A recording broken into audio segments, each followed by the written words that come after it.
네, 제가 그 교재를, 지난번에 제가 요번 주에 완성해서 드리겠다라고 말씀을 드렸는데, 1차 완성을 했는데, 뭐 아무래도 조금 더 손을 보아서 드리는 게 좋을 것 같아서 오늘 안 나눠드렸어요. 아마 다음 주에는 뭐 드릴 수 있을 것 같아요. 자, 그래서,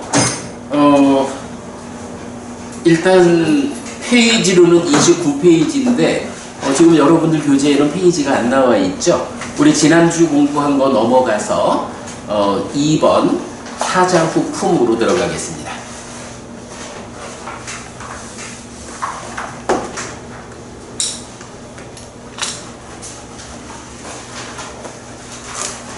자, 우리가 지금 진행하는 공부가 마지막이니까야 152개경 15품을 지지난주에 완성했거든요. 그래서 앞으로 15주 동안 한 품에 10개씩 해서 품별 정리를 진행해서 사실 뭐 4년 전에 공부한 거 이제 많이 잊어먹기도 했고, 또 중요한 거는 4년 동안 우리 공부가 성장했기 때문에 성장된 시각으로 다시 돌아보는 이런 공부 과정을 15주간 진행하기로 하고, 이제 오늘이 그 두 번째 수업입니다. 자, 오늘은 시하나다 왔고 사자후품입니다. 사자후품은 마지막이카야 11번 사자후의 작은 경, 12번 사자후 큰 경, 13번 괴로운 무더기 큰 경, 14번 괴로운 무더기 작은 경, 15번 미루어 생각한 경, 16번 심해 방치경, 17번 깊은 숲속 외딴 거처경, 18번 꿀과자의 경, 19번 두 부분의 떠오름경, 20번 떠오름의 구성경의 10개의 경으로 구성되어 있습니다. 특히 12번 경은 몸의 털이 곤두설만큼 뛰어난 경으로, 20번 경은 5가지 상, 니미따의 이야기라고 부르기도 합니다. 네, 이렇게 이제 원전에서 언급되고 있죠. 자, 여기 보면 두 부분의 떠오름, 또 떠오름의 구성 했는데, 이 떠오름이라는 말은 생각이 떠오른다 라고 해서 윗닦아를 우리가 번역하는 말이죠. 그래서 윗닦아를 생각 떠오름 이렇게 번역하기도 하고, 그냥 생각 이렇게 번역하기도 하고, 때로는 떠오름 이렇게 번역하기도 하죠. 따까라고 하는 내적 영역에서 이제 몸과 함께하는 삶의 영역으로 생각이 떠올라서 출발하는 것, 이게 떠오른다 라고 표현하는 것이 떠올리는 게 아니에요. 내가 의도적으로 떠올리는 게 아니라 그 삶의 과정에 의해서 어떤 상태가 수동적으로 떠오른다. 그 수동적으로 떠오르는 것을 누가 관리하죠? 난디, 소망이 관리한다. 이렇게 경은 말해주고 있죠. 자, 그렇게 사자후품 10개의 경 보겠습니다.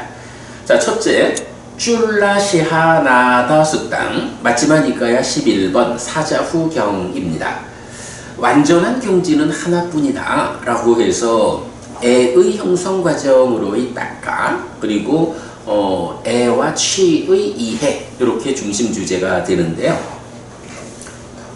완전한 경지는 하나뿐인데 탐진치, 애, 취가 없는 자, 즉 아라한의 경지이고, 정근각인 스승에 의해 설해진 여기, 즉 불교에만 있다는 자부심을 말하는 경입니다.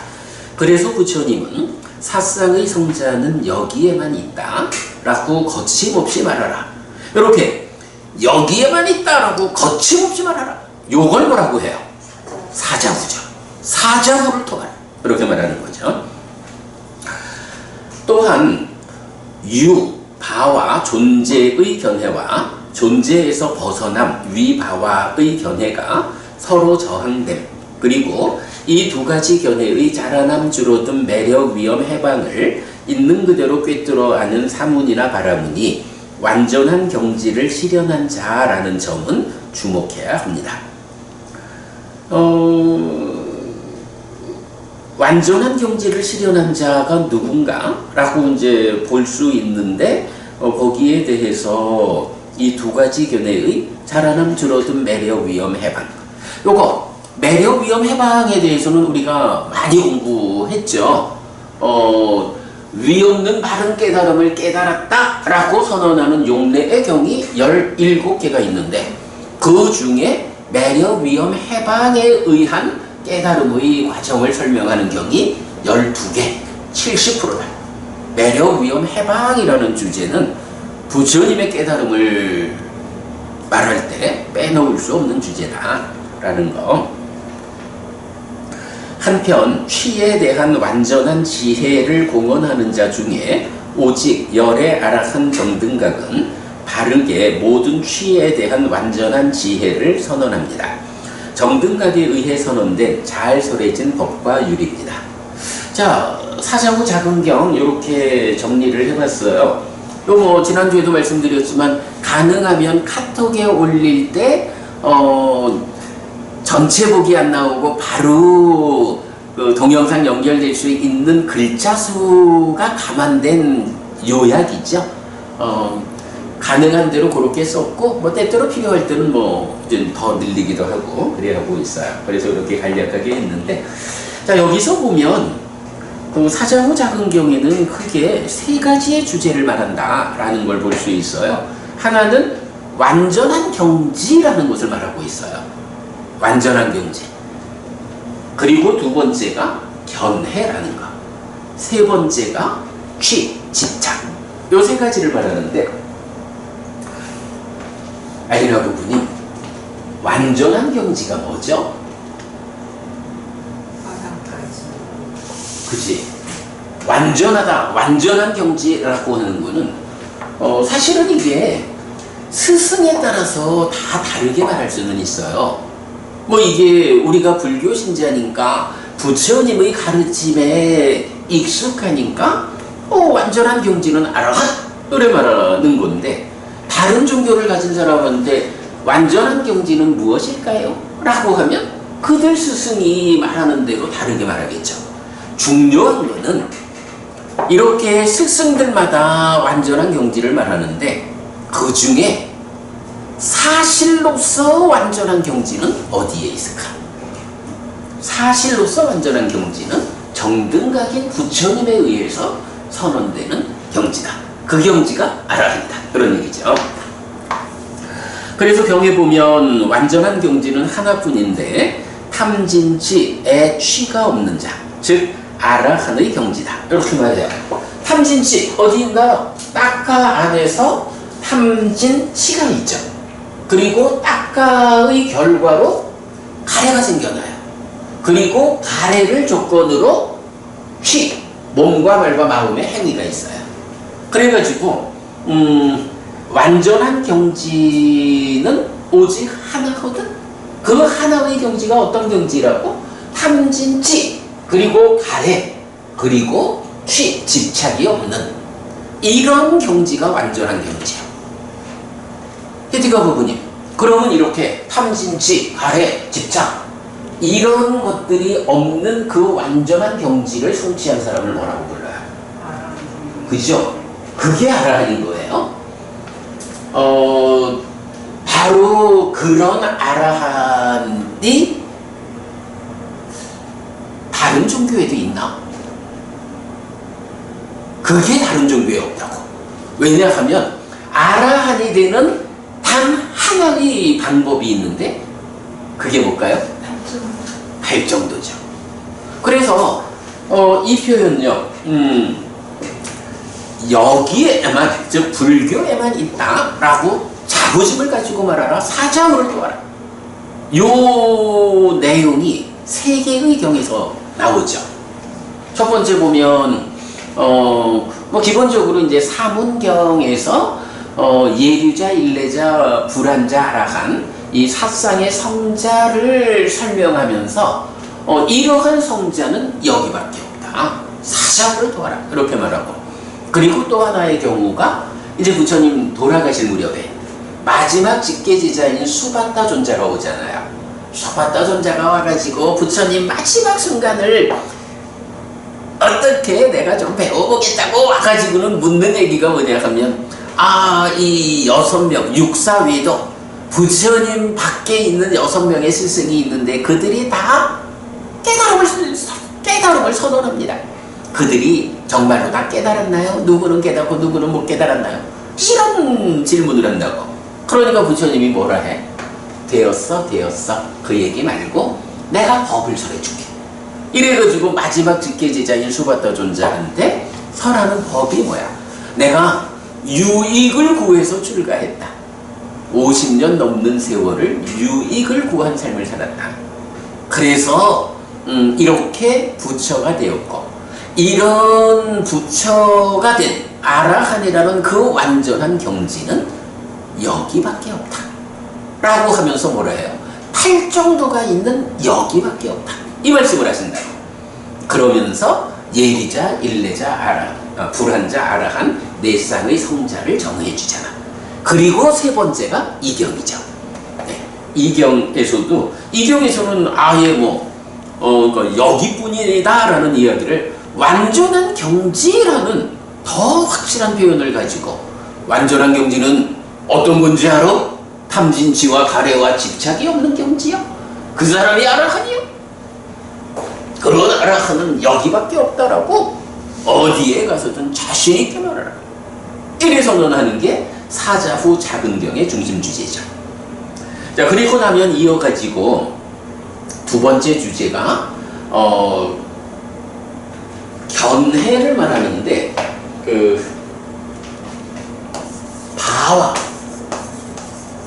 바와라는 견해하고, 요 바와가 12연기에서 유라고 번역되는 거잖아요. 존재. 바와라는 견해하고 위바와라는 견해가 나오죠. 그래가지고 이 위바와를 대부분 유에 반대되는 무라고, 그래서 비존재, 이게 상이라면 이거는 단, 이런 식으로 바와 위바와가 설명되고 해석되고 있죠. 그런데 우리가 얼마 전에 아니다, 이 의미를 따져보면 위바와는 유에 대응하는 무가 아니고, 여기서 유라고 하는 거는 있어요 없어요 이 유가 아니라고 존재라고 하는, 중생이라는 존재 상황, 무명에 덮이고 가래에 묶여서 옮겨가고 윤회하는 중생이라는 존재를 부르는 말이 요거라고. 여기에서는 이런 존재 없음, 요거 아니라고. 그래서 우리 우현경인가요? 우현경인가? 까짜라경에서 보면 거기서 있음 없음에 대한 이야기를 그러니까 아티 나티, 그래서 있다 없다라는 말을 직접 쓰잖아. 그죠? 그래서 요 위바와는 유에서 벗어난, 존재에서 벗어난, 요렇게 우리가 새로 해석을 해놨죠. 그러니까 요거 아니고 여기도 이거 아니고, 물론 존재를 말할 때는 이제 기본적으로 상다가정이라는 전도된 위에 있으니까 이거를 좀 그렇다 할 수도 있긴 하겠지만, 기본적인 의미는. 자, 그래서 어쨌든 완전한 경지라는 것은 탐진치에 취가 없는 아라한의 경지야. 그런데 이런 경지와 관련해서 두 가지 견해가 서로 저한테, 이게 이제 상과 단으로, 아뜨만과 아뜨만 없음으로, 아뜨만이 윤회하느냐 죽으면 끝이냐, 요런 대응 관계로 해석을 하고 있지만, 요거 생각해보면 힌두교적인 관점은 뭐예요? 존재라는 것을 어떻게 봐? 아뜨만으로 보잖아. 그러면 힌두교가 말하는 이 아뜨만으로의 존재는 그 존재 자체로서 상락 아종의 특성을 갖는 거야. 그게 자기 본성을 잃고 헤매고 있는 거, 거기로 되돌리는 게 그들로서는 깨달음이야. 그러면 그들의 깨달음은 깨닫고 나도 그 존재 상대는 어떤 거야? 아뜨만의 상대라고. 그런데 부처님이 보는 삶은 어때요? 아니요.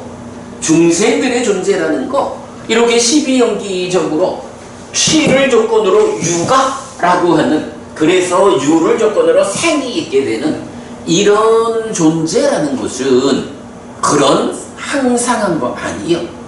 무상고 무아요. 이렇게 말을 하잖아.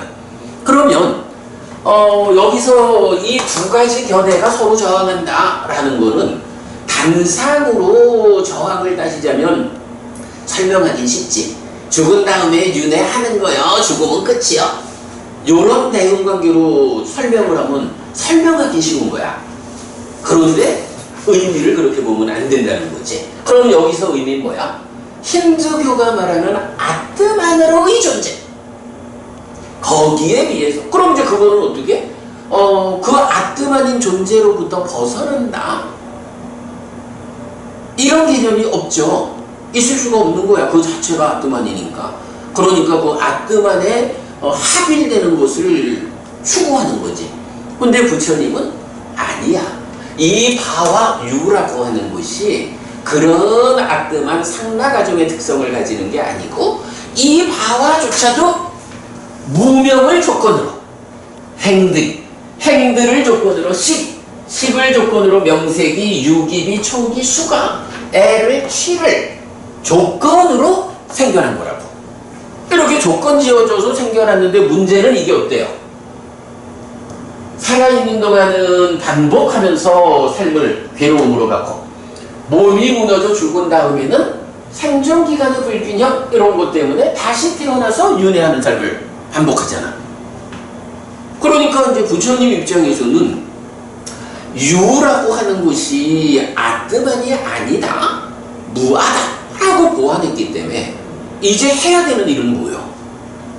이런 무아인 유가 중생이라는 삶의 과정에서 무명 위에, 그러니까 무명으로부터 시작한 이런 조건의 연장선 속에서 계속 윤회하는 삶을 살아가야 하니까, 어떻게 하면 우리가 이런 존재라고 하는 그 상태, 아트만 아니야, 무아인 요런 존재라는 상태를 정확히 보아가지고 그 유에 뒤따르는 생도사, 윤회하는 삶, 그 과정에 수비고운의 아픔, 이런 것들로부터 벗어날 수 있을까? 요게요. 유의 견해하고 그러니까 존재라는 견해하고 존재에서 벗어남이라는 견해도 설명을 해보면 상과 단, 그러니까 상과 단, 유와 무, 이런 저항하는 거에 대해서 그럼 그거는 서로 간에 저항하지, 이렇게 말할 수 있는 거하고, 유가 아트만이기 때문에 벗어날 수 없는 이런 견해를 가진 힌두교 신자들하고, 아니요, 이 유가 무아이기 때문에 다른 방법으로 접근하면 이런 존재 상태에서 벗어날 수 있어. 깨달아 윤회에서 벗어날 수 있어. 이렇게 말하면 힌두교 신자하고 불교 신자하고 만나가지고 서로 대화하면 저항하겠지 뭐. 힌두교 신자는 웃기지 말라 그래, 존재라는 게 아트만이요, 이래 주장할 거고, 불교 신자는 웃기지 마, 그 존재가 무아이기 때문에 우리가 완전한 경지를 뒤따라가면 벗어날 수 있는 거예요. 이렇게 견해 간에 저항하겠지 뭐. 이런 것도 타당하죠. 요거는 사실은 굉장히 중요한 주제예요. 바와 위바와가 존재에서 벗어남, 요렇게 해석하는 거. 자, 그래서 이렇게 그 존재와 존재에서 벗어남의 견해가 서로 저항됨, 그리고 이 두 가지 견해의 자라남 줄어듦, 매력 위험 해방을 있는 그대로 꿰뚫어하는 사문이나 바라문이 완전한 경지를 실현한 자라는 점은 주목해야 합니다. 매력 위험 해방이 70%야 부처님의 깨달음, 완전한 깨달음을 성취했다라는 선언의 70%가 매력위험 해방이야. 거기에 앞에다가 자라남 줄어든까지 더해서 더 한 번 설명하는. 그러니까 이런 경지가 실현됐다라는 것이 뭐야? 바로 완전한 경지, 즉 탐진치의 취가 없는 아라한의 경지. 요렇게 바로.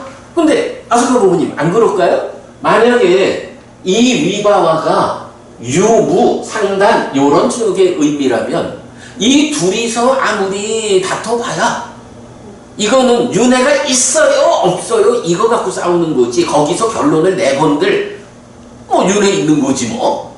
근데 문제는 그 윤회가 이 사람들이 말하는 윤회는 압도만의 윤회니까 사실 아니잖아. 이런 대화를 죽을 때까지 해보라 하지 거기서 깨달음의 길을 갈 수 없잖아. 요렇게 바와 위바와에 대한 해석이 바로 잡힐 때, 그러므로 바와라는 견해와 위바와라는 견해가 서로 대항하고 거기에서 바로 이런 자라남 줄어든 매력 위험 해방을 있는 그대로 깨달아 아는 이런 아라한이 완전한 경지를 실현한 자다 라는 것을 우리가 분명히 말할 수 있죠. 이 부분은 사실은 굉장히 중요한 주제이죠. 한편 취에 대한 완전한 지혜를 공언하는 자 중에 오직 열의 아라한 정등각은 바르게 모든 취에 대한 완전한 지혜를 선언합니다. 정등각에 의해 선언된 잘 설해진 법과 율입니다. 이제 이 경에서 보면 취, 집착이라는 걸 말하면서 네 가지로 말을 한다고요. 욕치, 견치, 계금치, 아우치. 자세한 설명은 넘어가고 요런 네 가지 집착을 말하는데 이제 스승에 따라 힌트가 부부님 어떤 스승이든 상관없이 스승이 깨달음을 선언했다 라고 하면 모두 다 욕치, 견치, 계금치, 아어치 이 네 가지 집착 모두를 해소했을까? 아니겠죠. 어떤 스승이냐에 따라서 욕치를 해결한 사람도 있을 수 있고 스승에 따라서 견치, 아어치, 견치, 계금치 요 정도 가능할 수 있어. 그런데 계금치까지를 다 해결했다 해도 궁극적으로는 바로 이런 아트만이라고 하는 여기에 걸리는 아어치, 나는 이런 것이 라고 하는 나의 존재를 주장하는 이런 집착에서는 벗어나지 못하는 거야.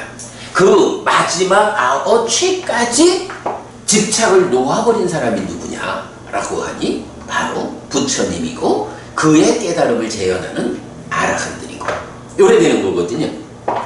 그래서 이제 요 이야기가 바로 그거야. 그 취에 대한 완전한 지혜를 공언하는 자 중에 오직 열의 아라한 정등각은 바르게 모든 취, 네 가지 집착 모두에 대해서 완전한 지혜를 선언합니다. 정등각에 의해 선언된 잘 설해진 법과 율입니다. 네, 이렇게 그 사자후 자궁경은 세 가지 주제를 설명하고 있죠. 자, 두 번째 경으로 갑니다. 마지막 니카야 12번 사자후 큰경인데요.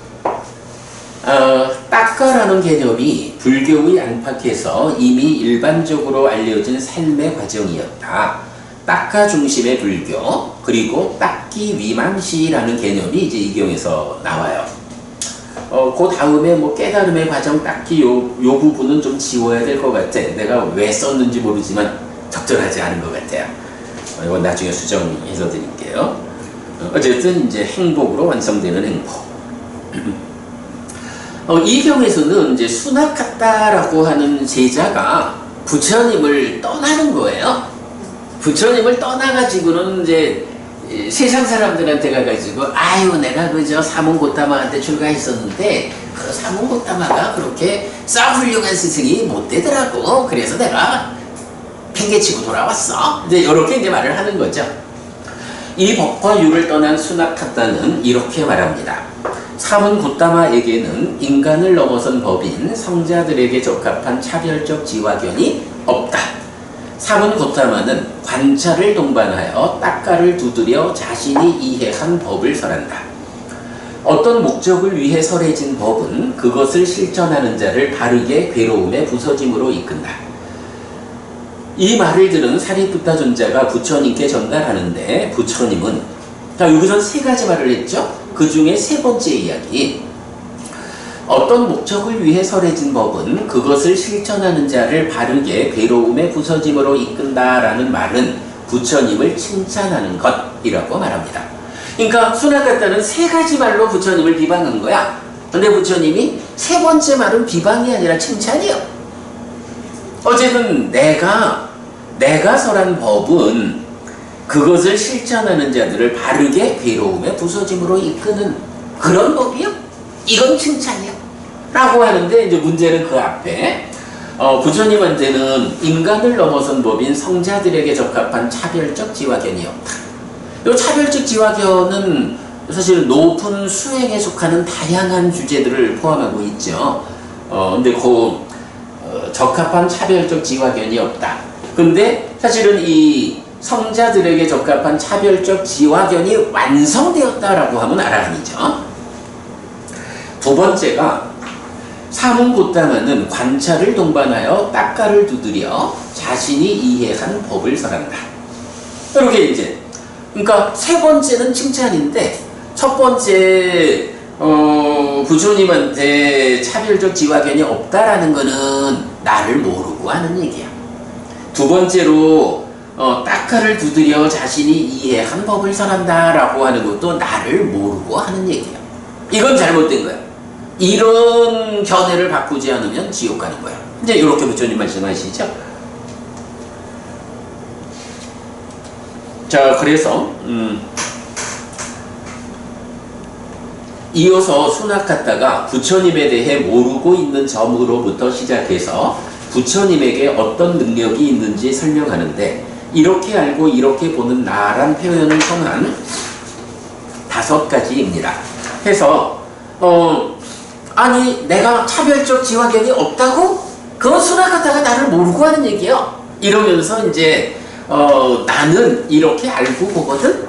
지화견이 없다라고 하는데 이렇게 알고 이렇게 본다. 나는 지화견이 있어 라고 하면서 첫 번째는 열의 심력. 열애에게 귀속되는 10가지 특별한 능력이 있다. 두 번째는 사무소외라고 해서 세상 사람들이 어떤 명분을 가지고 나를 공격해와도 나는 두려움이 없다. 왜? 그들이 어떻게 나를 공격해도 나는 완성했거든. 이렇게 이제 4가지로 말하는 거고요. 세 번째가 이제 8가지 집단이라서 어느 집단을 가도 당당하다. 두려움이 없다. 이런 거고요. 네 번째가 사생. 5번째가 오도. 사생은 뭐죠? 사생자부. 사생이 뭐야? 테란스파죠. 테란스파 사생에 대해서 아니 이거 사실 뭐 우리가 크게 신경 잘 안 쓰는 주제잖아요. 일반적으로. 그런데 우리는 사실 이거 신경 쓰죠. 아소카 부부님. 이 사생과 관련한 이야기를 우리가 어디에서 직접적으로 많이 쓰나요? 원초적 바른견해를 말할 때 1번 저 세상은 있다. 이 세상이 있는 거는 우리가 직접 아니까 물어볼 필요가 없어. 저 세상이 있는지는 모르니까 스승에게 물어봐야 돼. 부처님이 스승으로서 저 세상은 있다. 죽으면 또 태어나서 살아가야 한다. 윤회한다. 이렇게 선언을 해주는 거야. 두 번째가 화생하는 중생은 있다. 이게 뭔가요? 화생하니까 테란스파 중에 화라고. 앞에 3가지. 테란습이라는 거는 무엇을 지시하나요? 예. 테란습은 인간과 짐승들이 그러니까 태로 태어나거나 알로 태어나거나 습기 가운데 태어나는 요래 되잖아. 그러니까 테란습에 태어나는 중생이 있을까요? 라는 거는 우리가 눈으로 직접 보니까 부처님한테 질문할 게 없어. 그런데 화생이라는 건 뭐예요? 화생은 이제 부처님이 요 자리에서 정확하게 이제 설명을 해주거든요. 개괄적으로 말하면 지옥과 악귀와 신들이 화생이라고. 그러면 태란습은 물어보지 않아도 아닌가. 부처님이 화생하는 중생이 있나? 라는 요 한마디를 해주니까, 아, 우리가 태어나는 자리가 태로도 란으로도 수로도 화로도 네 가지 태어남으로 태어나는구나. 이걸 알게 되는 거야. 그리고는 이어가지고 오도를 말해요. 5갈래 길이잖아. 이 5갈래 길은 뭐지?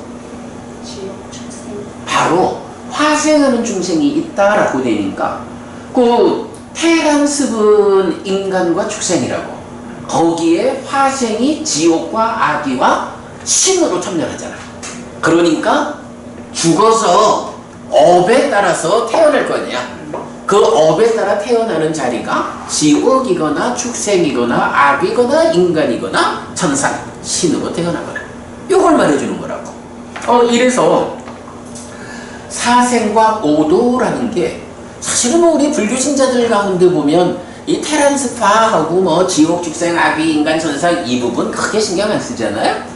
그런데 웬걸 여기서 보면 수나카타가 부처님이 차별적 지화견이 없어요 이래 말을 했을 때, 그건 수나카타가 나에 대해서 몰라서 그래. 나는 이렇게 알고 이렇게 보거든 이라는 것을 5가지로 표현한다고. 그 중에 첫 번째가 열의 심력, 10가지 특별한 능력이 있다. 두 번째가 사무소외, 두려움 없는. 그리고 8가지 집단, 어디에 가서도 두려울 바 없이.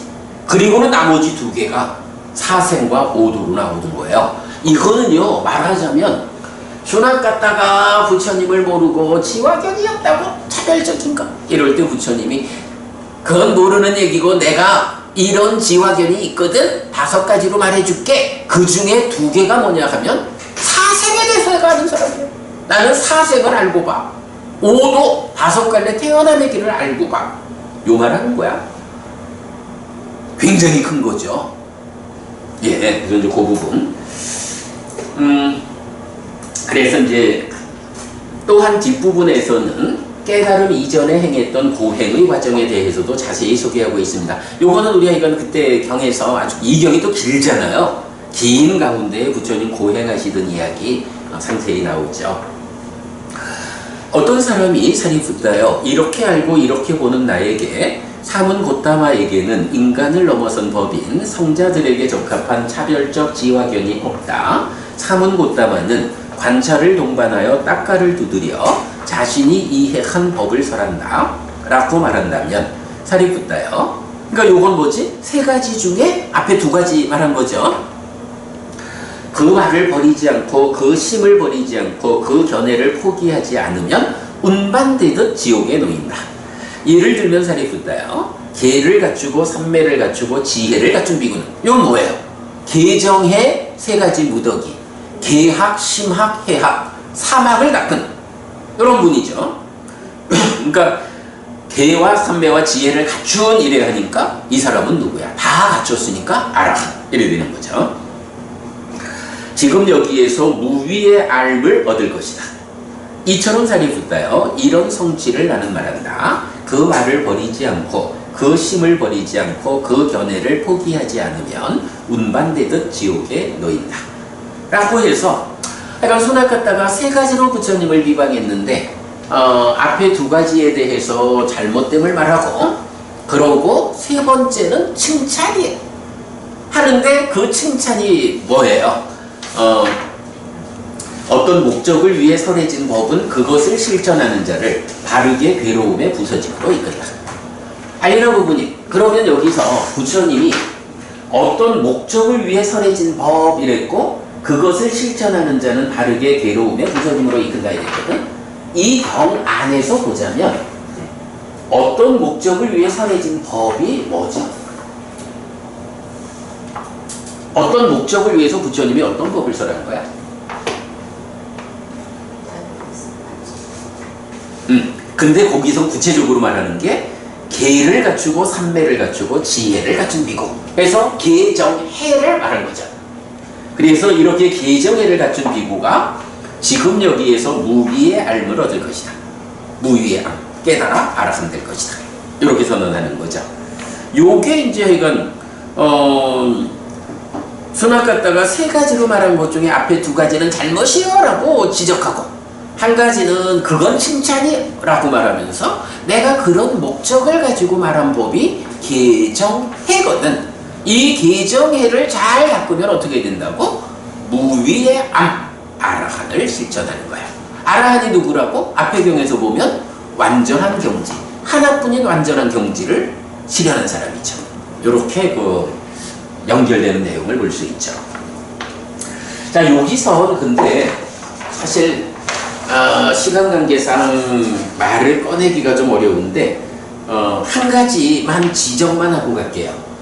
지금 이 경에서 두 번째 내용이 뭐냐 하면 사무무다마는 관찰을 동반하여 딱가를 두드려 자신이 이해한 법을 설한다 이랬어요.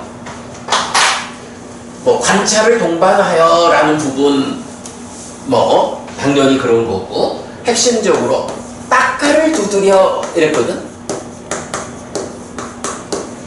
딱가를 두드려 자신이 이해한 법.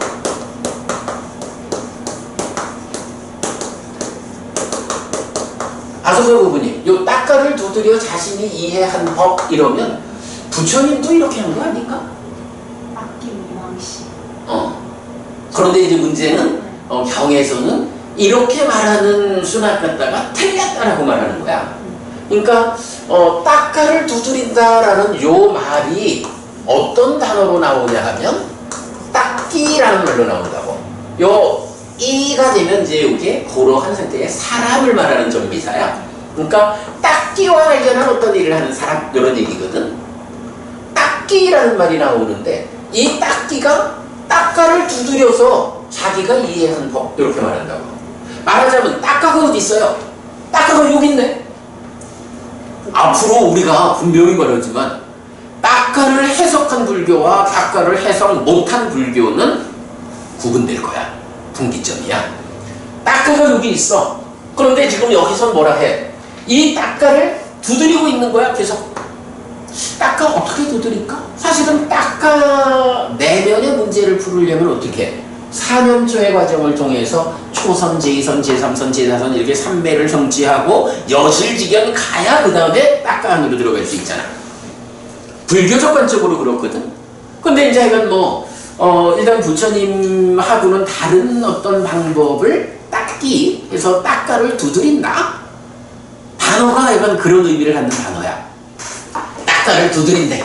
뭐 어떻게 두드리는지 몰라. 그런데 문제는 딱기. 딱가를 두드려서 자기가 이해한. 딱가를 두드리는 일은 어느 경지에 가서 가능할까? 네, 여자. 부처님은 아딱가. 아닌 것 같은데? 그래서 여기서 보면 딱기라고 하는 이 말이 그래서 내가 이제 좀 전에 깨달음의 과정 딱기 요거 일단 지우자 이렇게 얘기를 한 거야. 사실은 이 공부를 처음 시작할 때는 제가 딱기라고 하는 이게 그렇지 뭐 부처님이 이렇게 딱가를 두드려가지고 딱가를 해석했잖아. 부처님이 딱기였네.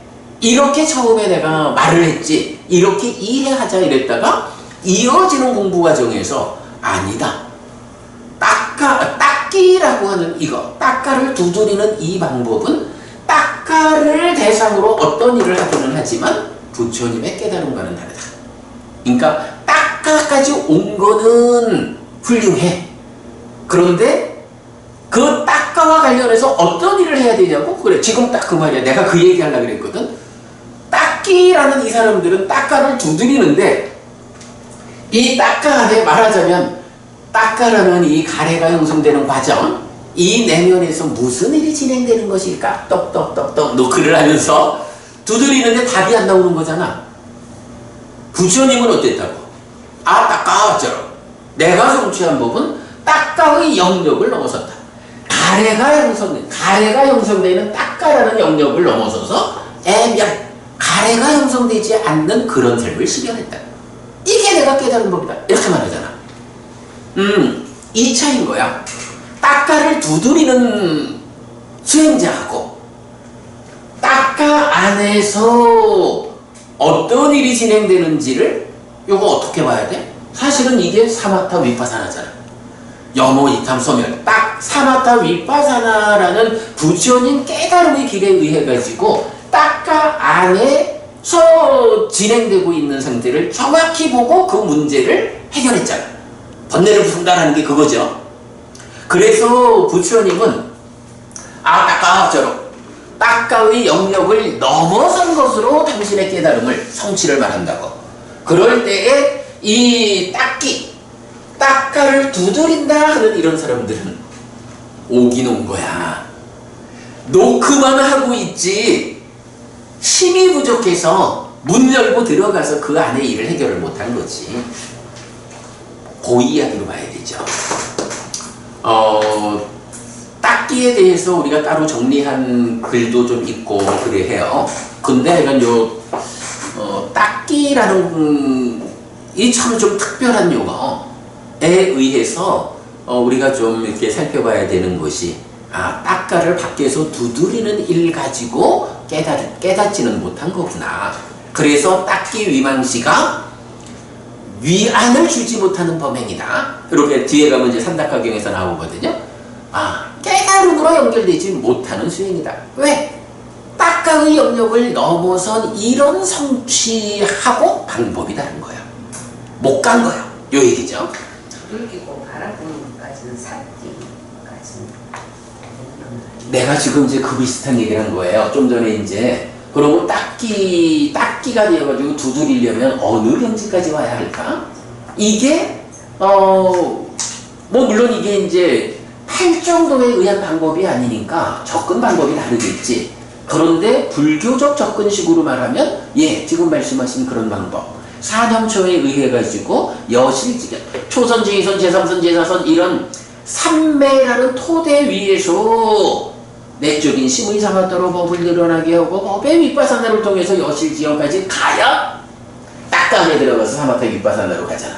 그런데 이제 한 가지 차이는 이렇게 설명하는 거는 부처님 방법으로 접근하는 거고, 부처님 방법으로 접근해서 노크를 한 거야. 부처님 방법으로 노크를 하니까 문이 열리지. 비밀번호를 맞게 누른 거야. 그런데 딱기 위망시는 그 방법으로 접근하지 않았으니까 문을 못 연 거지. 그래서 딱기 위망시 어느 경지일까? 그걸 우리가 남의 집 살림을 잘 모르지만 불교적인 수행의 경지로 보면 사념초의 완성, 여실지견의 경지까지 거기에 해당하는 어떤 경지에 와야 딱가를 두드릴 수 있다. 이렇게 보는 게 타당할 거예요. 어쨌든 이건 어려운 얘기인데 하여간 다시 말하지만 이렇게 이 어려운 용어들까지를 우리가 해석할 수 있는 거는 단 하나야. 딱가가 해석된 불교와 딱가가 해석되지 않은 불교의 차이다. 네, 그렇게 보고요. 해간 부처님은 딱가 와자로로 했어요. 그래서 여기에 한 가지 표현이 뭐냐 하면 제일 위에 딱가라는 개념이 불교의 안팎에서 이미 일반적으로 알려진 삶의 과정이었다. 그죠? 이게 부처님만 당신의 깨달음에서 딱가 와자로 딱가의 영역을 넘어섰어? 요렇게 딱가 이야기를 한 게 아니라는 거야. 부처님 당시에도 이미 외도들 가운데도 딱가라고 하는 이 용어를 쓰고 있었는 거야. 물론 부처님이 보아낸 딱가하고 딱기들이 보아낸 딱가하고가 일치한다는 얘기는 아니죠. 일치하는 건 아니지만 어쨌든 내면의 영역에서 두드려 해결해야 깨달을 수 있는 그 내적 공간, 내적 영역으로의 딱가라는 표현은 이미 인도에서 사용되는 말이다. 이런 부분도 사실은 의미가 있어요. 자, 이렇게 해서 넘어갑니다. 세 번째 경입니다. 마하두카칸다 석당 마찌마니까야 13번 괴로움 무더기 큰 경이에요. 자, 이 경은 욕색수의 완전한 지혜 그리고 매력, 위험, 해방 이렇게 나오는데 욕이라는 것은 욕탐이 욕계 중생 수준의 탐진치를 싣고 오는 거 이래 되죠. 색이라는 것은 이 경에서 말하는 건 안근 내지 신근으로의 몸을 말하죠. 그리고 수라는 것은 이렇게 삼사와 촉해서 생겨났는데 요것의 매력 위험 해방. 매력 위험 해방에 대해서는 오늘 제가 더 언급 안 합니다. 그냥 이제 경애로만 보자면 그 수의 매력이 무엇냐라고 할 때 초선, 제2선, 제3선, 제4선의 그 거슬림 없는 느낌. 그러니까 이건 뭐예요? 처음에 그러니까 욕에 대한 이야기로 나올 때는 욕탐을 싣고 오는 것을 해소함으로써 한 단계 올라가죠. 그 다음에 안근 내지 신근이라는 몸을 색이라고 말했는데 이 몸이라는 것이 경에서는 그러죠. 16인가 18인가 18 꽃봉오리처럼 아름다운 소녀가 얼마나 아름답고 예쁘고 정말 인생에서 가장 좋은 시절이잖아. 그런데 오래지 않아가지고 늙어가면서 허리가 꼬부라지고 요거 뭐야? 18살 그때는 이게 몸이 주는 매력이야. 오래 못 가가지고 허리가 꼬부라지는 또 늙어서 죽어가지고 묘지에 버려지는 이게 색, 몸이 가지는 위험이야. 그러면 거기서 어떻게 해방된다고? 거기에 대한 몸에 대한 욕탐을 제거해야 돼. 이런 식으로 나오는 거죠. 그리고 이제 수에 대한 얘기를 할 때도 이미 욕과 색을 앞에서 말했으니까 그보다 높은 단계로 요거는 삼매를 성취한 이 개발된 느낌이라고 하는 초선, 제2선, 제3선, 제4선의 그 탁월한 느낌들. 요거 얼마나 좋으냐고. 근데 문제는 요것도 무상한 거거든. 무상하고 고고 변하는 이런 위험하다는 측면을 갖고 있다고. 그래서 수행할 때 초선 성취해서 되게 좋네 하는 요기에 붙잡히면 안 된다는 거죠. 그래서 이제 해방되는 거. 이제 이렇게 표현하는 거죠. 자, 그래서 이제 이 경은 그런 방법으로 소유의 매력과 위험, 니간타의 고행, 아니지. 내가 14번을 읽고 있네. 13번 우리 하는 거죠. 자, 그래서 13번 욕색 수의 완전한 지혜와 매력 위험 해방인데 욕, 까마, 색, 루파, 수, 웨다나에 대한 완전한 지혜를 함께 말하는 불교와 외도 유행승의 가르침에 어떤 차이가 있는지에 대한 부처님의 답변을 주제로 하는데 매력 위험 해방을 있는 그대로 분명히 하는 것이 불교가 말하는 욕색 수에 대한 완전한 지혜라고 알려줍니다. 우리가 이제 앞에서도 계속 얘기했지만 스승들은 내가 깨달은 게 이게 다 완전한 깨달음이거든 하는데 알맹이를 따져보면 겨우 욕치를 극복한 스승도 있고 견치를 극복한 스승도 있고 이러지 부처님처럼 아어취까지를 극복한 완전한 깨달음은 오직 부처님밖에 없잖아.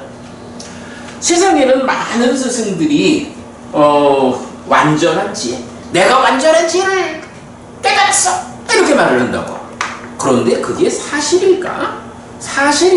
라는 점에서 이제 외도 유행승이 아니 우리도 이렇게 욕색 수에 대한 완전한 지혜를 말하고 사문고따마 그대들도 욕색 수에 대한 완전한 지혜를 말하는데 우리하고 당신들하고 어떤 차이가 있어? 이걸 질문하는 거거든. 그럴 때 이제 부처님은 그들의 깨달음은 불완전해 라는 것을 확인시켜줘야 되잖아요. 그 확인시켜주는 방법이 무엇냐라고 하면 바로 매력 위험 해방을 있는 그대로 분명히 아는 것. 이것이 불교가 말하는 욕색 수에 대한 완전한 지혜이다 라고 알려주는 거죠. 이게 사실이다. 이렇게 이제 말하는 거고요. 자, 삶에서 만나는 다양한 것이 주는 즐거움과 만족을 매력이라고 하고 얻고 유지하는 과정 또는 이름에 수반되는 괴로움을 위험이라고 합니다. 얼마만큼의 위험을 수반하는 매력인지에 따라 행복의 질과 크기가 정해진다고 할 것입니다. 이때 매력을 가진 것에 대한 관심, 찬다를 주목해야 하는데 관심이 지나치면 부작용을 초래한다는 측면입니다. 지나친 관심은 관심의 탐진치가 얹어진 상태를 말하는데 욕탐, 참다라가입니다. 그래서 지나친 관심, 즉 욕탐 때문에 생겨나는 위험을 해소하면 온전한 행복으로 구성되는 매력을 누릴 수 있다고 하겠습니다. 이것을 위험으로부터의 해방이라고 하는데 욕탐의 제어와 욕탐의 버림이라고 설명됩니다. 자, 괴로운 무더기 큰경, 종력한 주제 이렇게 보았습니다. 이어서 네 번째 경입니다. 마지막이니까요 14번 괴로운 무더기 작은 경이라고 해서 이 경은 큰 경에서 욕색수를 말하잖아요. 욕색수를 말하는데 작은 경에서는 그 중에 욕에 대한 이야기, 욕계 중생 인간들의 삶의 이야기로 떼어내가지고 말을 하는 거야. 그리고 이제 뒤에 니간타 이야기가 하나 나오거든요. 자, 그래서 보면 소유의 매력과 위험을 말하는데 소유라는 게 이태가 부부님 열심히 일을 해가지고 무언가를 벌으면 얻으면 가지면 좋잖아. 그게 다 나에게 만족과 기쁨을 주잖아. 이게 매력이라고. 그런데 그것이 가지는 위험이 있다라는 게 매력 위험 해방에서 매력만 보고 쫓아갔다가 큰일 난다 이래 말하는 거잖아요. 그래서 이제 소유의 매력, 소유에 대한 소유적인 삶을 사는 욕계 중생의 입장에서 어떤 매력이 있고 어떤 위험이 있느냐 요거를 말하는데 이제 경은 매력은 이건 가지면 좋은 거 뻔하지 위험이라는 것을 스스로 보이는 소유의 삶의 위험. 요거는 간단해요. 그 법부님 무언가 하여간 소유하려고 내 거가 필요하니까 사실은 먹고 사는 것도 잠자는 것도 다 내 거래야 먹고 살고 하지. 내 거를 마련하기 위해 가지고 법부님 요새 많이 피곤하죠. 그런 것도 사실은 그런 피곤함 없이 다 얻어진다 하면 매력만 있지. 그런데 그 매력에 더해가지고 내가 필요한 것을 얻기 위해서 내가 감당해야 하는 괴로움이 있다고. 이런 게 스스로 보이는 소유의 삶의 위험 이래가지고 경은 창을 들고 화살이 날라오는 전쟁터를 뛰어가고 그런 거 다 전쟁을 왜 해? 그 임금에 대한 충성으로 전쟁하는 거 아니잖아. 사실은 전쟁에서 살아남아서 승리해가지고 돌아가면 얻는 게 있잖아. 이제 그런 식이죠. 그래서 이제 그런 거를 스스로 보이는 소유의 삶의 위험, 그런 거 하면 또 하나는 소유적인 삶을 살다 보면 이게 웬만하면 악업을 지어가지고 지옥 가는 일도 있죠. 그래서 다음 생에 속하는 소유의 삶의 위험, 나쁜 곳에 태어나는 이것도 위험 중에 하나야. 그래서 살아있는 동안 스스로 보이는 소유의 삶의 위험하고 다음 생에 속하는 죽어서 어디에 태어날까, 지옥 갈까 하는 것도 소유의 삶의 위험 두 가지로 나오거든요. 망진치가 심의 오염원이라는 것을 아는 것만으로 해결되지 않는 문제에 대해 부처님은 소유의 삶과 다른 것, 불선법들과 다른 곳에서 기쁨과 행복, 그리고 그보다 더 평화로운 다른 것을 얻어야 한다고 말합니다. 또한 행복은 행복에 의해서 성취되는 것이 아니라 고에 의해서 성취되는 것이라는 고정관념을 넘어선 소유의 삶과 다른 것, 불선법들과 다른 곳에서 기쁨과 행복, 그리고 그보다 더 평화로운 다른 것을 얻음에 의한 부처님의 성취를 니간타들의 일화를 통해 설명하는데, 행복은 고에 의해 성취되는 것이 아니라 행복에 의해 성취되는 것이라는 불교의 방향을 알려줍니다. 자, 여기에서 아까 부님 여기 요 표현 소유의 삶과 다른 것 내지 그보다 더 평화로운 다른 것을 얻어야 한다, 부처님 이렇게 말하거든.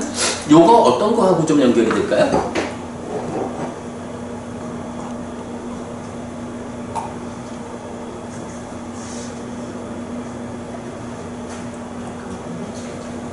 기본적으로 제가자의 여법함이라는 게 있죠.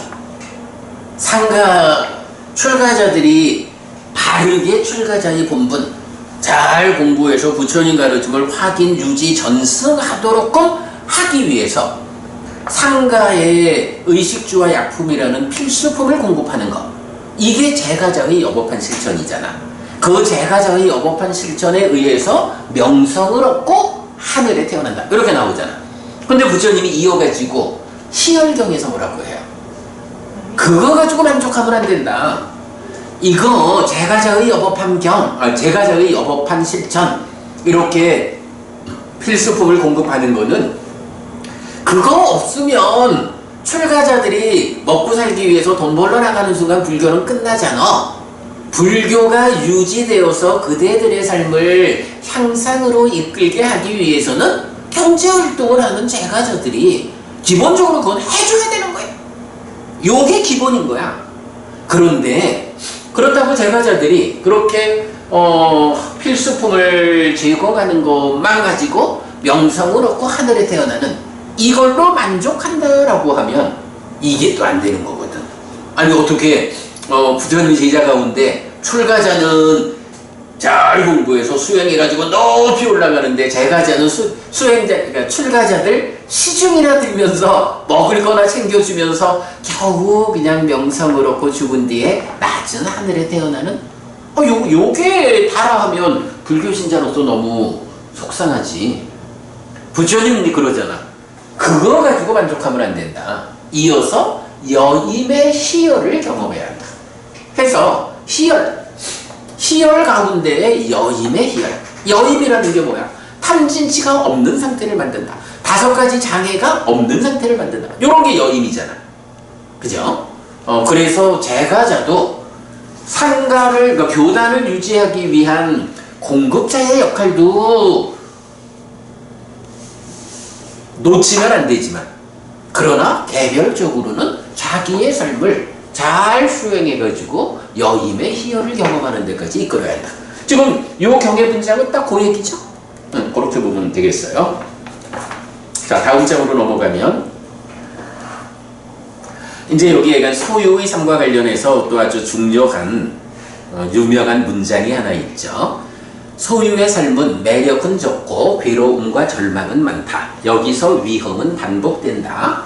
라고 지혜로서 잘 보지만 소유의 삶과 다른 곳, 불선법들과 다른 곳에서 기쁨과 행복, 그리고 그보다 더 평화로운 다른 것을, 여기서 지혜로서 잘 보지만 하는 거는 뭐 어찌 보면 배워 아는 것도 지혜지 뭐.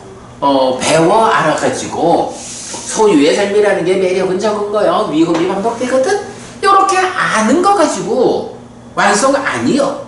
어떻게 해야 된다고? 소유의 삶과 다른 곳, 불선법들과 다른 곳에서 기쁨과 행복, 그리고 그보다 더 평화로운 다른 것을 얻지 못하면 그만큼 소유의 삶에서 돌고동을 넘어서지 못할 거고, 얻으면 소유의 삶에서 돌고동을 넘어설 것이다. 이렇게 말하는 거죠. 여임의 희열하고 다 유사한 개념이죠. 그렇게 보시면 되겠고요.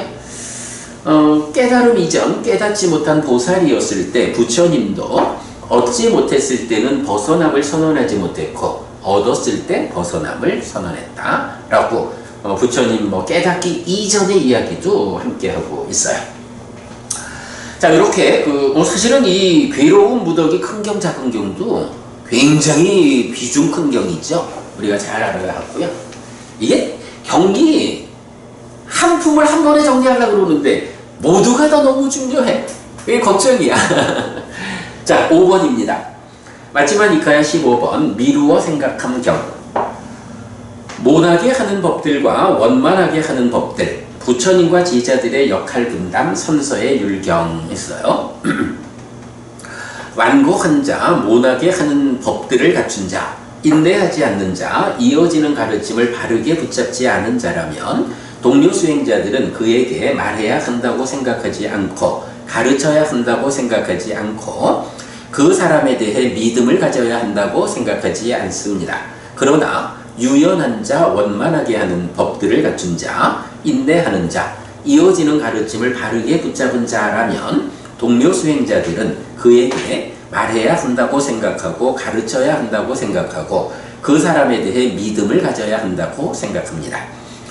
경은 모나게 하는 법과 원만하게 하는 법을 설명한 뒤 자신을 미루어 생각하고 다시 자신을 돌이켜 살펴보아야 한다고 말합니다. 이때 모나게 하는 법과 원만하게 하는 법은 이 경의 중심 주제인데 선서의 율경이 제시하는 제자의 역할 4가지 중 2번째 자리를 차지하여 정법을 혼란하게 하고 사라지게 하거나 흔들리지 않게 하고 혼란하지 않게 하고 사라지지 않게 합니다. 이랬어요. 사실은 이 마치마니카야 15번은 우리가 이 마치마니카야 관통법에서 공부하기 전까지는 참 이 경의 존재도 잘 모르고 있었던 것 같아요. 그런데 공부를 해보니까 그게 아니더라고. 굉장히 중요한. 그래서 부처님 제자들한테 못하게 살면 안 돼. 원만하게 살아야 돼. 어떤 것이 못하게 하는 법이고 어떤 게 원만하게 하는 법이야. 이 부분을 아주 상세하게 설하고 경도 길어요. 그걸 우리가 기억했죠. 자, 그래서 보면 바로 여기 그 못하게 하는 법과 원만하게 하는 법을 가지고 우리가 대표적으로 2개의 경을 좀 연결해서 볼 수 있는데, 하나가 여기서 말하는 선서의 율경이에요. 선서의 율경. 선서가 누구예요? 부처님이잖아. 율이라고 하는 게 말하자면 이건 꼭 해야 돼, 이렇게 해야 된다라고 의무적으로 갖는 거잖아요. 선서의 율, 이래 말하면 부처님한테도 의무가 있다는 거야. 부처가 되면 다 끝난 것 같은데 그래도 부처님한테도 의무가, 역할이 있다, 이렇게 말하는 경이거든요. 그 선서의 율경 보면 비구들이요, 선서와 선서의 율은 많은 사람의 이익과 많은 사람의 행복을 위하여 세상을 연민하기 위하여 신과 인간의 번영과 이익과 행복을 위하여 세상에 존재한다. 그러면 비구들이요, 무엇, 누가 선서인가? 여기 비구들이요, 아라한 정등간 명행족 선서 세간에 무상조장부 천인사 불세존인 열애가 세상에 출현한다. 이것이 비구들이요 선서이다. 그러면 비구들이요, 무엇이 선서의 율인가? 선서에게, 부처에게 주어진 의무, 역할은 무엇인가? 이렇게 말하는 거죠. 그는 처음도 좋고 중간에도 좋고 끝도 좋은 의미를 갖추고 표현을 갖춘 법을 설하고 온전하게 완전하고 청정한 범행을 드러냅니다. 이것이 비구들이요 선서의 율이다. 이렇게 비구들이요 선서와 선서의 율은 많은 사람의 이익과 많은 사람의 행복을 위하여 세상을 연민하기 위하여 신과 인간의 번영과 이익과 행복을 위하여 세상에 존재한다 라고 해서 부처님한테 주어진 의무, 역할이 무엇냐 라고 하니까 처음도 중간도 끝도 좋고 의미도 갖추고 표현을 갖춘 법을 설한다. 한 가지는 법을 설하는 거죠. 그리고 또 하나가 온전하게 완전하고 청정한 범행을 드러낸다. 부처님한테도 의무가 있어. 부처님은 법을 설하고 범행을 드러내서 사람들을 이끌어야 돼. 법을 설하고 범행을 드러내는. 빨리너 부부님, 네. 깨달은 자가 법을 설하고 범행을 드러내는 일을 하지 않으면 부처인가요? 우리가 보통 벽집을 이래 말하는 존재가 되겠죠? 네. 그래서 이 2가지 역할을 감당하면 부처다, 이래 되는 거고, 이어가지고 비구들이요, 이런 4가지 법은 정법을 혼란하게 하고 사라지게 한다. 어떤 4가지인가? 여기 비구들이요, 비구들은 음절과 단어가 잘못 배열되어 잘못 구성된 경들을 철저히 배운다. 음절과 단어가 잘못 배열되면 의미도 이해하기 어렵다. 이것이 비구들이요 정법을 혼란하게 하고 사라지게 하는 첫 번째 법이다. 이게 뭐냐 하면 공부 잘해야 돼, 이 얘기죠. 공부 정확하게 해야 돼. 어떻게 하는 공부가 정확한 공부일까? 부처님 살아서 직접 설한 가르침에 의해서 우리가 공부하면 그게 공부 잘하는 거지. 네, 이게 첫 번째예요. 2번째, 다시 비구들이요, 비구들이 완고하고 모나게 하는 법들을 갖추고 인내하지 않고 이어지는 가르침을 바르게 붙잡지 않는다. 이것이 비구들이요 정법을 혼란하게 하고 사라지게 하는 2번째 법이다. 여기서 모나게 하는 법, 완고한 법, 이게 나오죠. 이게 지금 15번 경의 내용을 선서의 율경에서는 제자들은 어떻게 해야 한다고? 모나는 법을 피하고 원만한 법으로 살아야 돼. 이렇게 말해주는 거라고. 이걸 보는 순간 이야 15번경이 무지무지하게 비중 큰 경이구나. 이걸 알겠더라고. 그 다음에 이제 세 번째가 그래서 율경이 제목. 선서의 율경이죠. 그럼요. 다시 비구들이요 많이 배웠고 가르침을 계승하고 법을 명심하고 율을 명심하고 논모를 명심하는 그 비구들은 진지하게 경을 남에게 가르치지 않는다. 그들이 죽은 뒤에 경들은 뿌리가 잘리어 의지처가 되지 못한다. 이것이 비구들이여 정법을 혼란하게 하고 사라지게 하는 세 번째 법이다.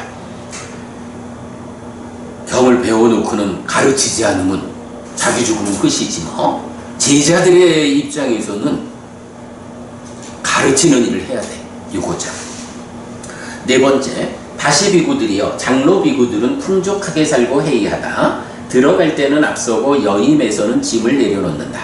얻지 못한 것을 얻기 위해 성취하지 못한 것을 성취하기 위해 실현하지 못한 것을 실현하기 위해 열심히 노력하지 않는다. 요거 며칠 전에 아소가 부부님 질문했죠.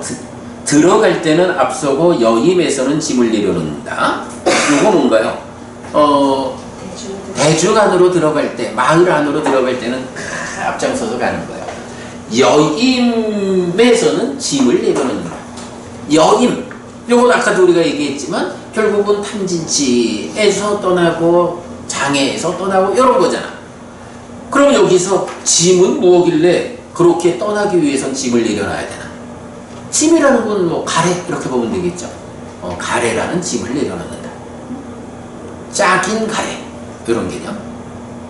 왜 고개를 갸웃해요? 뭐 어떤 의견을 주시려고? 장로 비구들은 풍족하게 살고 회의하고 들어갈 때는 앞장서고 여임에서는 짐을 내려놓지 않는다라고 해야 그러는 거예요. 아 그렇군요. 짐을 내려놓는다 하니까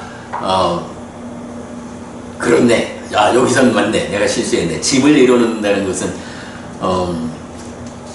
여임을 위해서는 무언가 역할을 가지고 있는 거죠.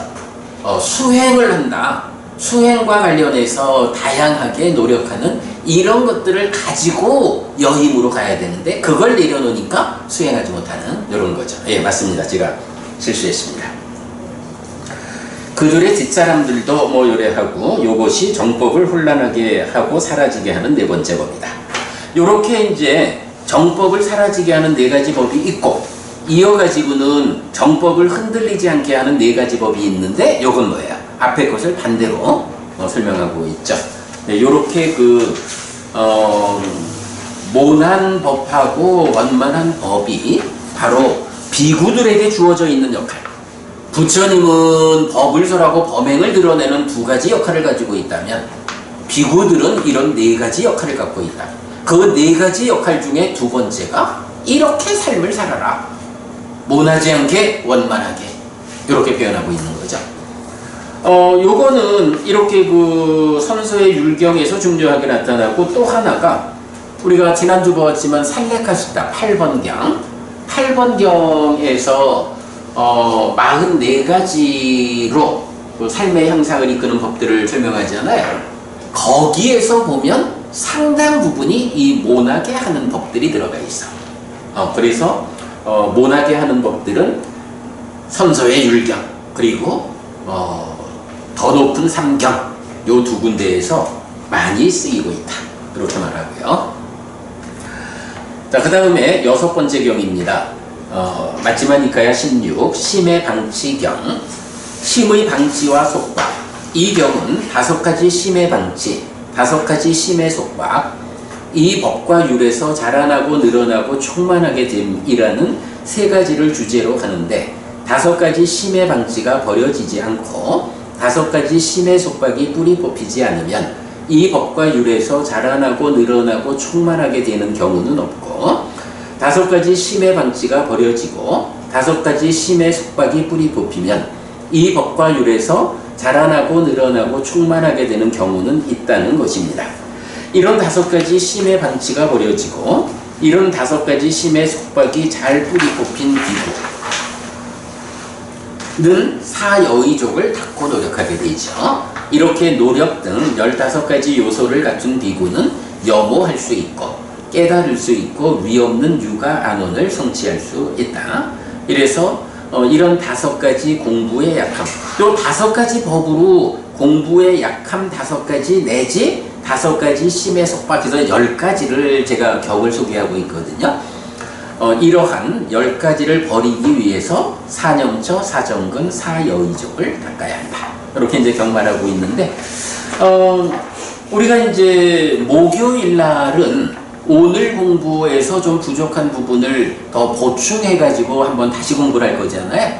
요 필요한 이야기는 그때 더 보기로 하고, 오늘은 이렇게 읽어보고 16번 경은 넘어가겠습니다. 자, 그 다음에 7번째 마지막이가야 17번 깊은 숲속 외딴 거처경인데요. 성취와 필수품의 조달이라는 두 가지 측면을 놓고 어디에 머물러야 할까? 요건 뭐 우리가 좀 재밌게 많이 보았던 거지만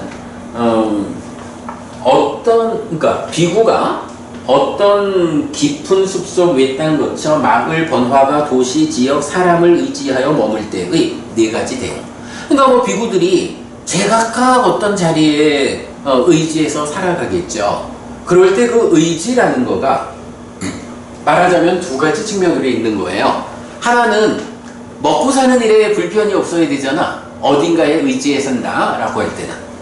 그런데 먹고 사는 일에 불편만 없으면 그걸로 족한 건 아니죠. 먹고 사는 일에 부족이 없으려면 출가 안 하면 되죠. 일해서 먹고 살면 되잖아. 출가를 한 이유는 뭐냐 하면 깨달음을 성취하기 위한 거잖아요. 그러니까 어디에 의지해요 살겠다라고 할 때는 한 가지는 의식주와 약품이라는 필수품이 조달하기 쉬워야 하고 그래야 공부할 수 있고, 또 하나는 깨달음을 이끌어주는 스승이 있어야 된다고. 이런 2가지 측면을 말하는 거죠. 그래서 이제 4가지로 구분을 하는 게 1번은 그렇게 성취를 이끄는 스승도 없고 필수품 조달도 어려워. 그럴 땐 어떡하라고? 밤이나 낮이나 떠나야 하고 머물지 않아야 돼. 그런 둘 다 안 되는 자리를 고집하고 있으면 바보야. 빨리 떠나. 이렇게 말하는 거고요. 2번째 사람은 성취를 위해서 이끌어주는 스승은 없어. 그런데 필수품은 조달받기가 쉬워. 아, 일단 출가자로서 먹고 사는 일은 쉽네. 이런 거. 그럴 때 어떡하라고? 그게 많죠. 근데 그런 부분을 경계하는 거죠. 떠나야 하고 머물지 않아야 한다. 그런데도 이제 둘 다 없는 경우보다는 조금 표현이 순화됐죠. 앞에서는 밤이나 낮이나 떠나야 돼 이래 했는데 여기서는 이제 조금 순화해서, 그러니까 필수품도 그만큼 중요한 거야 수행자들한테. 자, 그 다음에 이제 3번째는 성취를 이끌어주는 스승은 있는데 필수품을 조달하기가 힘들어. 이럴 때는 어떻게 하나? 그래도 스승, 왜냐하면 목적이 먹고 사는 일을 통해 위해서 출가한 게 아니기 때문에 내 출가의 목적에 맞는 스승이 있다면 그때는 머물러야 하고 떠나지 않아야 한다. 조금 먹고 사는 일은 힘들어도 조금 더 멀리 탁발을 가든 조금 더 살이 빠지든 그래도 하여간 그런 이야기고, 이제 4번째는 성취를 위한 스승도 있고 필수품도 조달이 쉬워. 이럴 때는 살아있는 한 머물러야 하고 떠나지 않아야 한다. 제발 좀 가라! 라고 해도 바지가랭이를 붙잡고라도 붙어 살아라. 이렇게 이제 표현하는 거죠. 예, 깊은 숲속 외딴 거처경에서는 이렇게 성취를 위한 스승 그리고 필수품의 조달, 이 2가지와 관련해서 이렇게 말하고 있습니다. 자, 8번째 경입니다. 마지막이니까요. 18번 꿀과 자경. 요 부분은 그냥 읽고 넘어가겠습니다. 요거는 목요일날 수업에서 우리 좀 더 살펴보기로 하고요. 부처님은 무엇을 말하고 무엇을 가르칩니까? 라고 하는데 여기서 보면 헤아림이라든가 유위, 형성, 잠재, 아비담마의 뜻까지 이렇게 이제 나타나고 있어요. 자, 질문을 하죠. 사분께서는 무엇을 말하는 분이며 무엇을 가르치는 분입니까? 도반이요.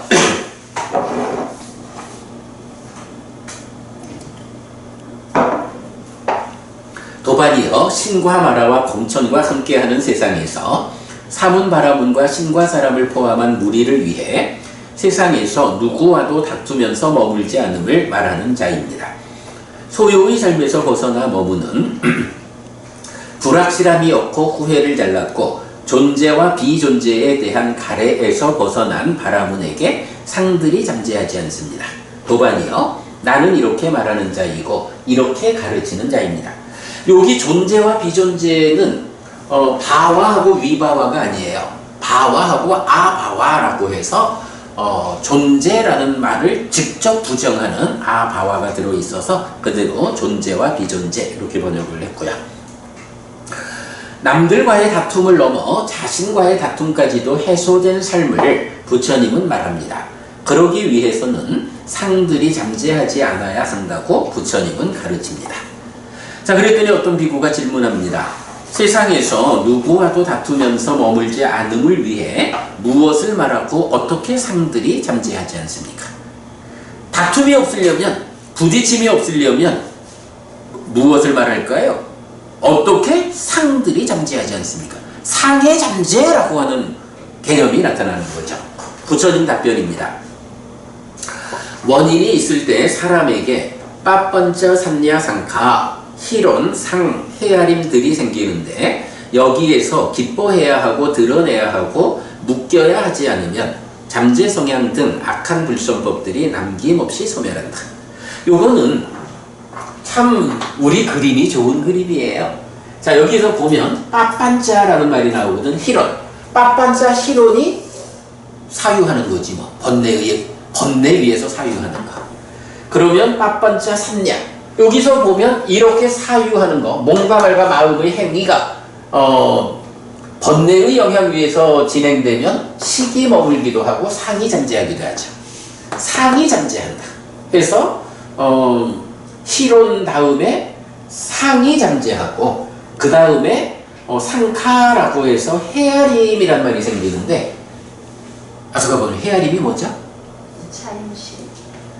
바로 여기 식이 상과 함께 수를 인식하는 요 인식의 과정, 인식작용, 요게 헤아리는 거야.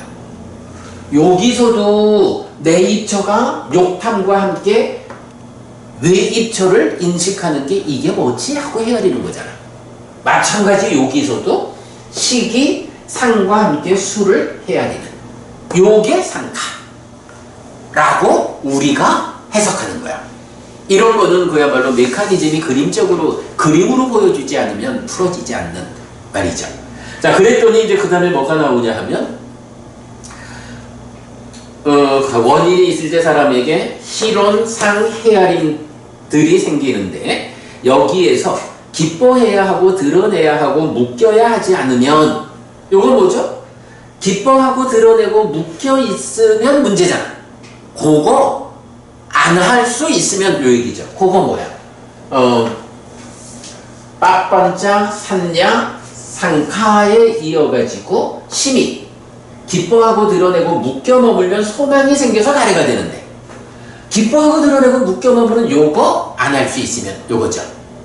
요거 안 하면 이게 뭐야? 물고기가 낚시바늘을 물지 않은 거지. 바로 이렇게 말하는 거죠. 그러니까 여기서 우리가 빠빤자와 상과 상카라는 것을 이렇게 해석을 하게 되면 기뻐하고 드러내고 묶여 머무는 요 자리하고 이렇게 연결되어 가지고 이래 보면 어려울 게 없지 뭐. 예, 그림이 그려져 있으니까 어렵지 않죠. 그러면 이렇게 기뻐하지 않고 드러내지 않고 묶여 머물지 않으니까 잠재 성향 등 악한 불선법들이 남김없이 소멸한다. 이렇게 되죠. 자, 9번입니다. 마지막이니까야 19번 두 부분의 생각 떠오름 경인데요. 자, 위탁하의 이해, 안우 위탁계띠 의와 법 임종 법문 이랬는데 뭐 요거는 읽기만도 시간이 좀 많이 걸리겠다. 요거 목요일 수업에서 진행하기로 하고요. 자, 한 장 넘겨서 10번째 경 보도록 하겠습니다. 위탁하 삼타하나수당 마치마니카야 20 생각 떠오름의 구성경 높은 10을 닦는 비구는 5가지 상, 니미따. 여기서 상, 니미따가 뭐죠? 색성향 미촉법이 욕탐에 의해서 왜곡되어진 게 니미따죠. 상. 이런 5가지 상을 때맞춰 사고하는 방법으로 생각의 방법의 길에 숙련되어야 합니다.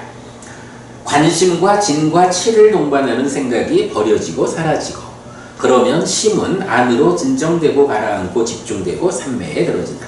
요거 심은 안으로 진정되고 가라앉고 집중되고 삼매에 들어진다. 요거 무엇을 지시하는 말이죠? 내적인 심의 사마타를 요 표현으로 말하고 있죠. 그러면 원하는 생각은 떠오르고 원하지 않는 생각은 떠오르지 않게 되고, 그것이 애를 자르고 족쇄를 끊고 자기화의 바른 관통이어서 괴로움을 끝내게 됩니다. 어쨌든 놓치지 않아야 할 것은 관심과 진과 치를 동반하는 생각을 받아들여 묶이지 않는 것. 여기서 관심과 진과 치 어디 있죠? 관심이 욕탐 요거죠. 찬다 관심. 진 여기 있고 치 여기 있죠. 우리가 수행이 뭐 하는 거라고요? 수행이 공동주관이라는 질적 요소를 제어하는 거잖아. 그 질적 요소를 제어하는 그 방법, 공동주관인 욕탐을 제어하고 번뇌를 제어하는 2가지잖아. 바로 여기에서 뭘 말해요? 관심, 탐과 진. 딱 그 자리죠. 1차 인식에 참여하는 욕탐을 제어하고 2차 인식에서 생겨나는 결과로서의 무명 더하기 번뇌 치, 탐과 진. 요거를 제어하는 이런 식으로 나타나게 되죠.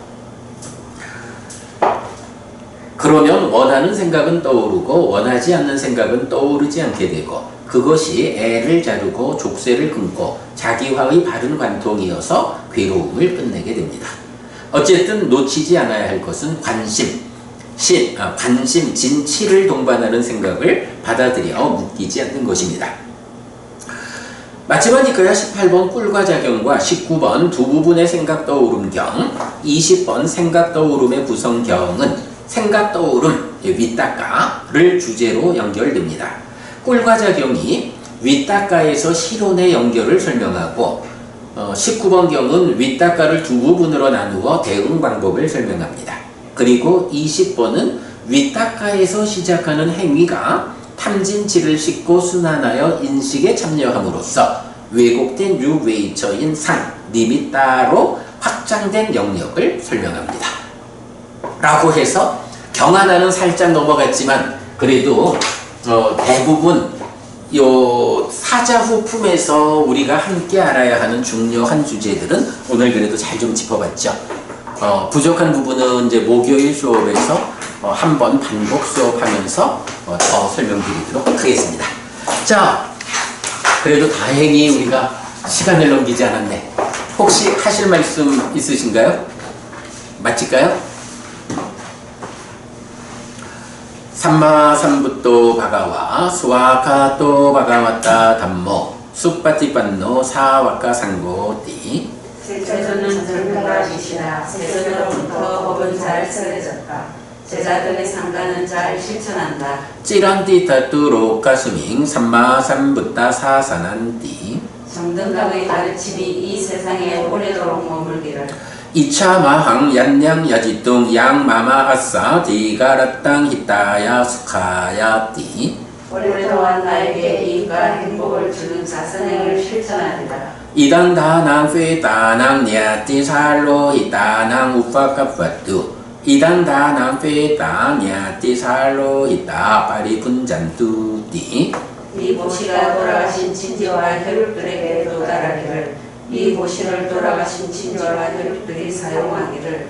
오늘도 우리가 훌륭한 법의 등을 함께 달았습니다. 이 법의 등의 공덕이 오랫동안 여러분들에게 이익과 행복으로 함께 하기를 바랍니다.